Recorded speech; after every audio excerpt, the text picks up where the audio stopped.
Welcome back. The 30th of October marks the 100th day since Miss Alison Blake CMG was sworn in as the Governor of the Falkland Islands and Commissioner of South Georgia and the South Sandwich Islands. And as such, we thought we'd take the opportunity to catch up with her to find out how things have been going. So, Governor, please can you give us a little bit of a summary about how your sort of tenure as the Governor of the Falkland Islands and Commissioner of South Georgia and the South Sandwich Islands has been going so far? No, well, thank you, Darnell. It's been an extraordinary 3 months. I think very historic. The first governor for 70 years to make the proclamation of the accession of a new monarch. And of course the opportunity to represent the Falkland Islands along with MLA, Spink and the Falklands Police and sort of Maritime Service in London for the state funeral. It's also marked the transition, I think, from winter, which was a great shock when I arrived, to something which feels more like a Falklands spring with all the flowers, no less windy. But no, it's been a job very unlike anything I've ever done before, but so far at least I'm loving it and I'm really enjoying my time here. And you obviously are the Commissioner for South Georgia as well. Can you tell me about what has been happening in South Georgia and the South Sandwich Islands? Well, I haven't actually set foot on it, although I have now at least, courtesy of the RAF and the Commander of British Forces, been able to fly around and see it.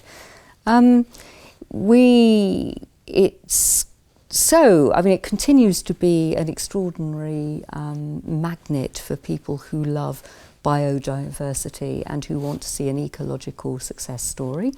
Very much as has been happening in parts of the Falklands, the eradication of invasive species and restoration of some of the historic sites has been quite an important theme. The discovery of the wreck of Endurance by Menson Bound is one of those wonderful stories that brings together both South Georgia, which was an enduring fascination, a big part of Shackleton's story, with actually discovery by someone fifth generation Falkland Islander. So I think one of the joys has been discovering, yes, it's a separate overseas territory, but my government is based here. I have people on South Georgia, people working remotely from the UK, and we've got a lot of stakeholders. So in South Georgia, like here, we're getting ready for the opening of the tourist season. There's been a few cruise ships and more still to come. Over that period, what would you say you sort of enjoyed the most? I like meeting people. I've done a lot of sitting at my desk and in meetings, and meetings are important and they can move things on. But what I've enjoyed most are those opportunities when I've actually broken out of Government House and gone out and about and seen people getting on with their lives, or being incredibly privileged that people will actually stop what they're doing and explain to me what their role is, how it works. So that's been a joy. I've had a visit from my brother and sister-in-law, so I've actually had family visit, and that forced me to get up and go off to places that I'd got on my list but hadn't quite managed to get round to. So that was great. That was a great joy. And what was that like, having sort of your family and friends around? Was that nice? It was very good, actually. There's nothing like telling you've made a home for when you're able to receive someone into it. And they, of course, I mean, I hadn't been here very long, but they brought fresh eyes. My brother had been in Ascension Island, well, as has his wife, my sister-in-law, for 15 months. And they wandered around in Stanley. They had excellent weather, that beautiful week that we had in September.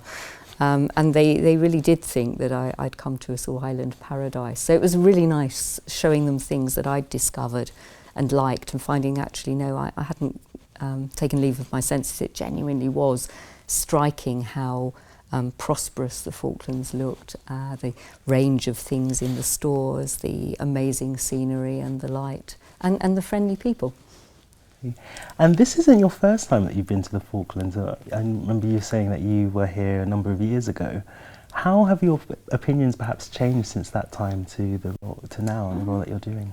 To be honest, Darnell, I remember coming in 1993, and I do remember visiting things, but you know, it's such a long time ago, trying to remember what I thought or felt. And in those days, you know, I had quite a specific role as working in the Ministry of Defence.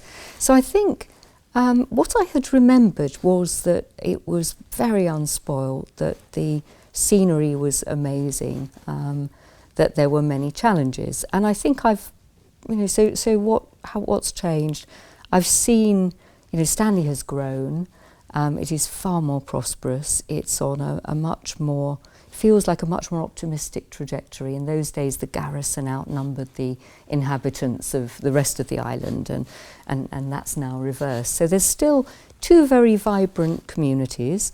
The transport links have got so much better. You know, there is almost tarmacked road the whole way between Mount Pleasant and I've done the M25, so I've seen both how good but also a bit how challenging some of the camp roads are.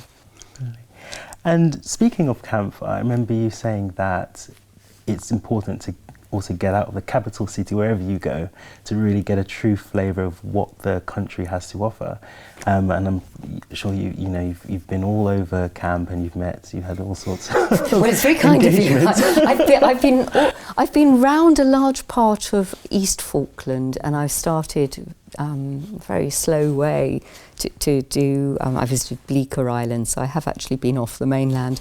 I've yet to do the West.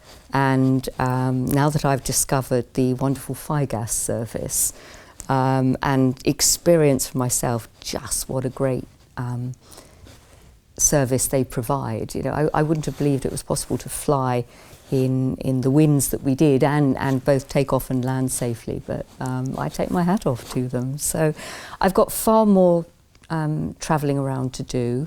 I think partly where much of September was around the death of Her Majesty the Queen, the accession of the King, going to London, and now that the weather is much better, still very changeable, still very windy.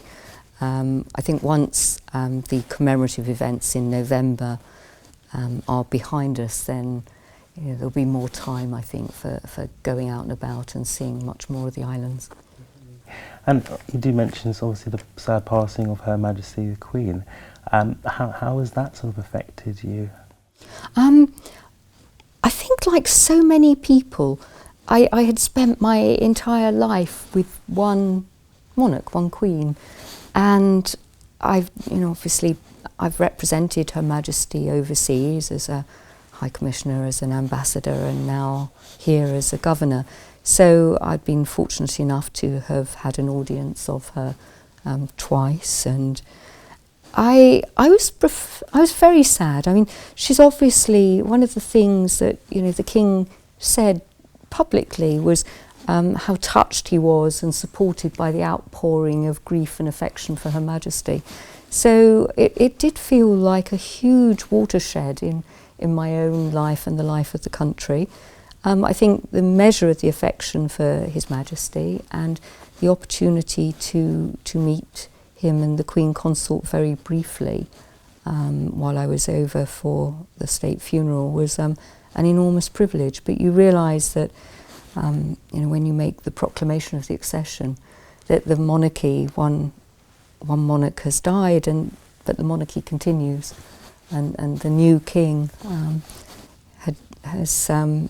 So I think it'll be a while until things like the banknotes change and the coins start to change and the stamps change, and occasionally I do catch myself where I almost say, you know, Her Majesty the Queen, and then I think no, it's the King. I think it'll be a while before we're all really past that stage.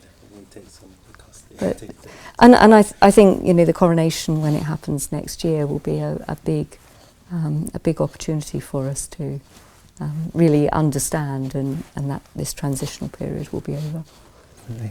And speaking of sort of internationally, one of the things that I remember you saying in one of our last interviews was the importance of your role in amplifying the Falklands on an international scale. How has that been going?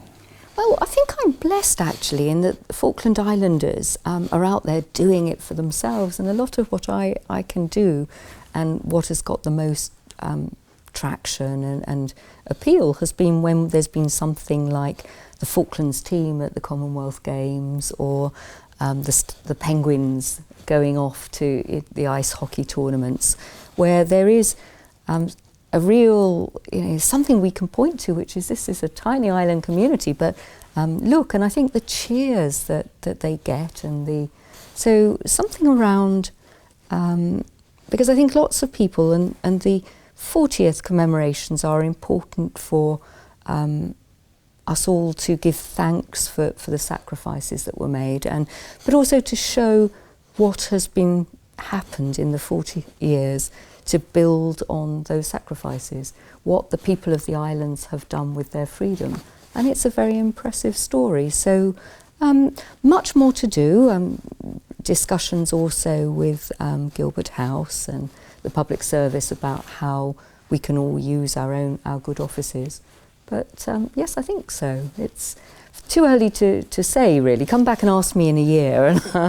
But my sense is that there are quite a lot of opportunities for shining the spotlight on the very positive stories here. And at the moment there is a constitutional review that is taking place. How involved are you in that process? Well, this is really for the MLAs. There is a process at a certain point when they have gone away, and they should probably talk to you about this. Then I will be involved in it, as would the Crown, because it's a big, serious process.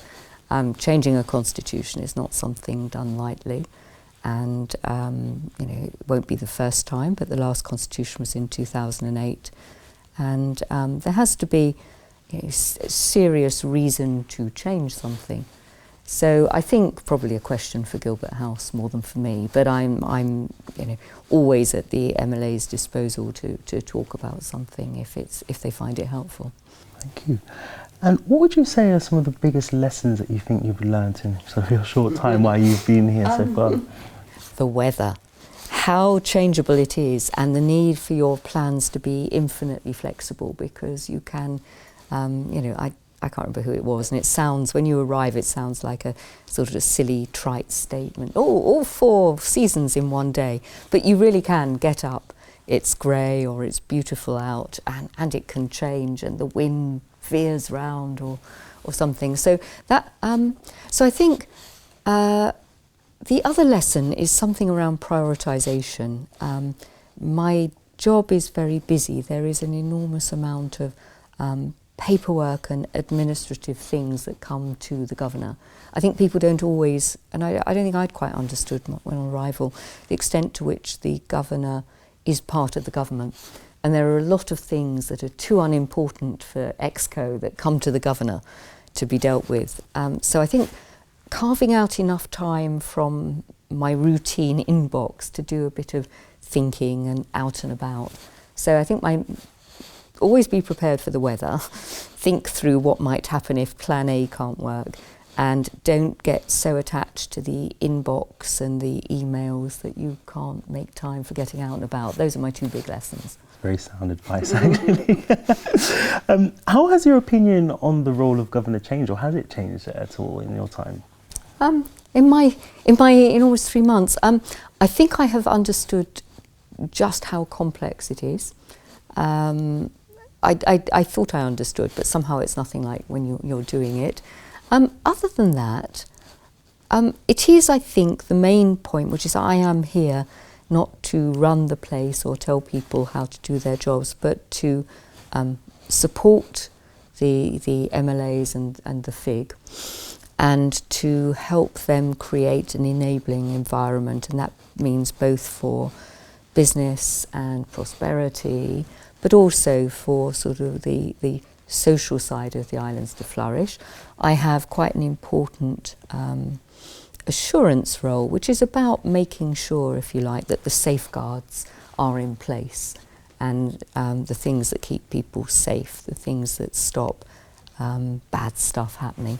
That's I put less emphasis on that role, but it is quite an important one. You know, I have the ultimate responsibility for internal security, for defence and international security, working with CBF and others.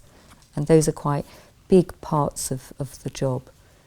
Hopefully, all the mechanisms and safeguards are in place that we never really get to the point where the governor has to step in with emergency powers or something. But it's always, you know, important to have done the contingency planning and the crisis management exercises.